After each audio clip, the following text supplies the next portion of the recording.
So the question is this: I wanted to wait till you get back. So the question is: their married life. Is it worth to getting married? No. Why your door open? Right. There it is, right there. There it is, right there. I'll tell you. What did I just say? I will tell you in a heartbeat.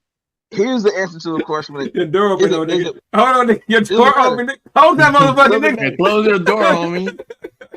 Before you say something, a little too. Yo, it doesn't. I'm about to tell you why I wouldn't say it's worth it. Because the same thing you can get, other than people having to get married to make sure somebody has health care insurance, there's no reason.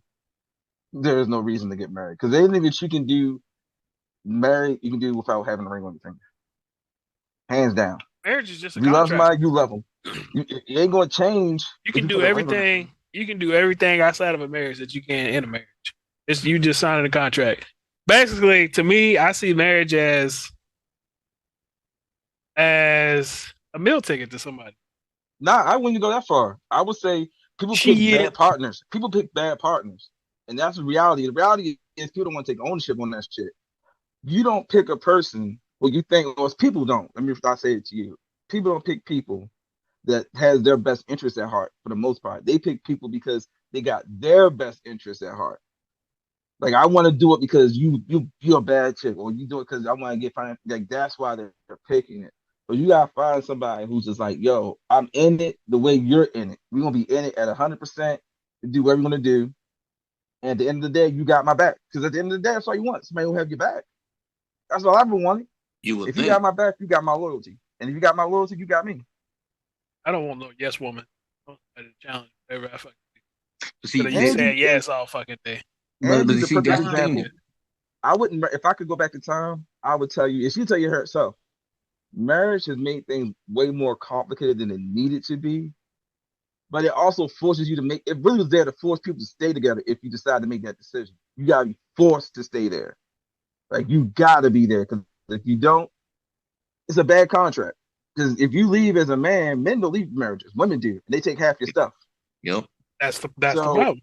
That's all they're there for. So I mean, like, if you end it to win, like, if you start with nothing, if you two start with nothing and build yourselves up, then you have an argument to be made.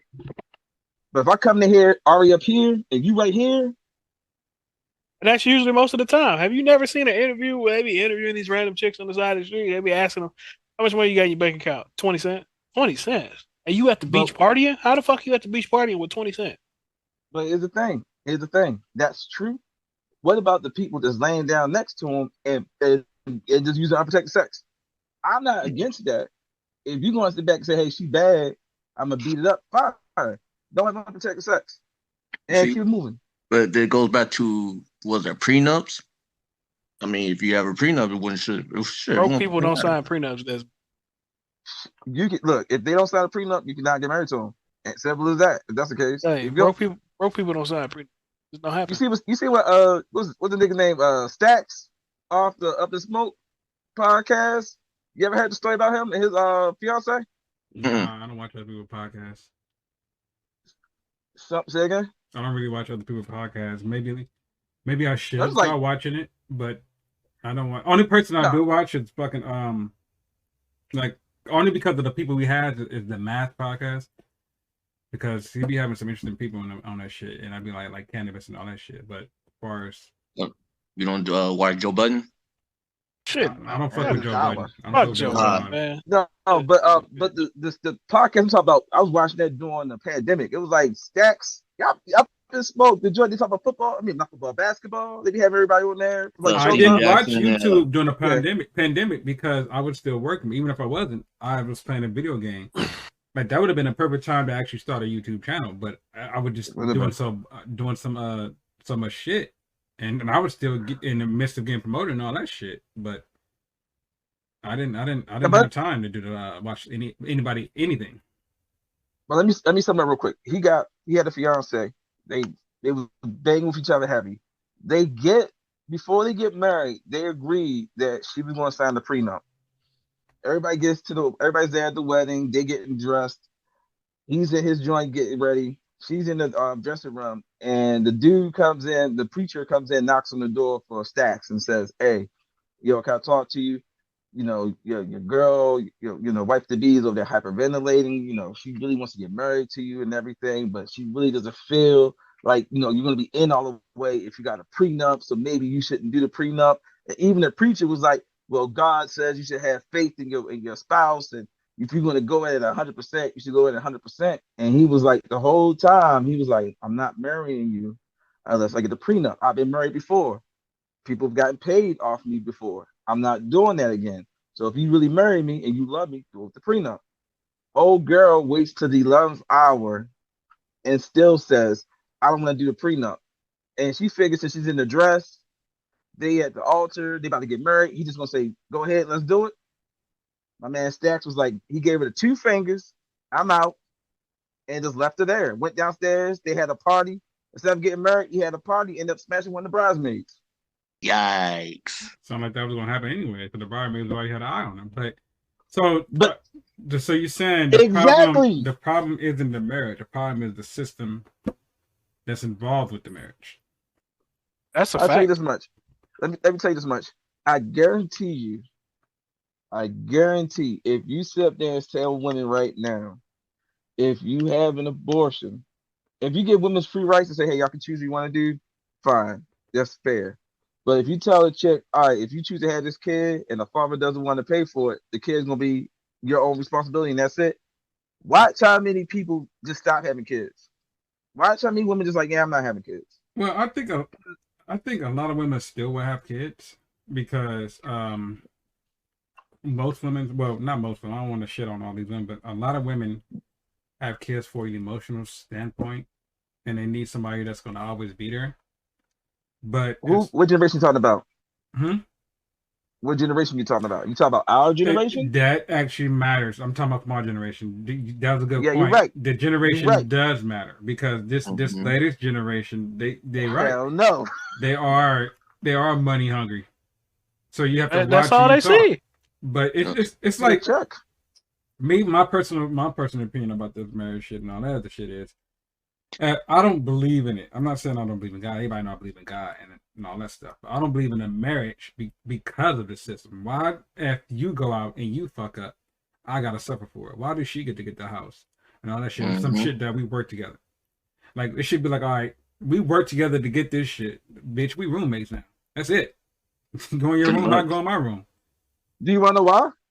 I'll tell you why. In the 1960s, they did this thing and they changed how divorces used to work. Because what happened used to be that men, if they decide to get a divorce, generally the children go with the men. The women can go do what they wanted to do, keep it moving. Because typically the man provided the household. The women just managed the household. So it would be better to have the child. Oh no, this person gonna have a job. So that's what happened. What happened was the government said, "All right, cool, we'll jump in." So now what we'll do is we'll say if anybody get a divorce, we'll give it to the women. We'll get the kids to the women. We'll make this thing called alimony, make this thing called child support. And for everything you get out of alimony and child support, we'll take 1/3 of it. If you go look at child support, you look at alimony, the states get paid off that. Yeah, that's why you see everybody that's a female getting custody. Because the shorty who just killed, there was a shorty who just killed her child. Father was fighting for the child for like months. It gave her custody, and then she turned around and shot, killed the baby. You know what? And then said, "Well," and said, "I couldn't do it because I just felt like this is what I was supposed to do." The state could have gave the child to the father. In order to take the child from the mother, you have to do some crazy shit. You have to prove that she's an unfit mother. But in order to take the child from the father, you ain't got to prove shit. You can just literally take the child from the father and then deal with the courts. That's not even true what you said. You could be an unfit mother and they'll still give you the child because it's still a process for that. It's still like they'll say she's unfit. All right, cool. Put her into this program. Put the child in this program. Still leave the custody to the mother. We'll figure it out because as soon as you start moving custody around and you start taking child support away and all the other stuff away, that's when they lose money. What they'll do is they'll say, all right, cool. The child's still in her custody, but we're going to put her in a program so this child can see her 2 or 3 days out the week. We'll keep him here, but it's still in her custody so we can still get money from the state, for the father. Everything is a money making scheme, and children have always been something they make money off of. That's what I'm saying. Simple as But that. even if you, like I said, you have to prove. You don't have to prove that the dad is unfit. Even if they do prove it, they're still most likely side with the women. But the fact that you have to go through those channels just to get your child, there's a lot of there's some dudes that I know that's paying child support for kids that's not even theirs. There's way more dudes doing right than there's dudes that's doing dirt. I guarantee you that. That's trying to do right by their kids, and this dude who's dirty to their kids. But you'll never hear about it because for whatever reasons, which we know, money, they never want to put their light out there because they want to keep getting paid. Period. Because there's no way possible that you can tell me that if I come to work every day and I provide a space for my child to live, why am I unfit? How is it that I'm not just as fit as she is? She working 2 jobs to maintain the household. I'm working 2 jobs to maintain my household. What's the difference? Nothing. Except for she has breasts and I don't.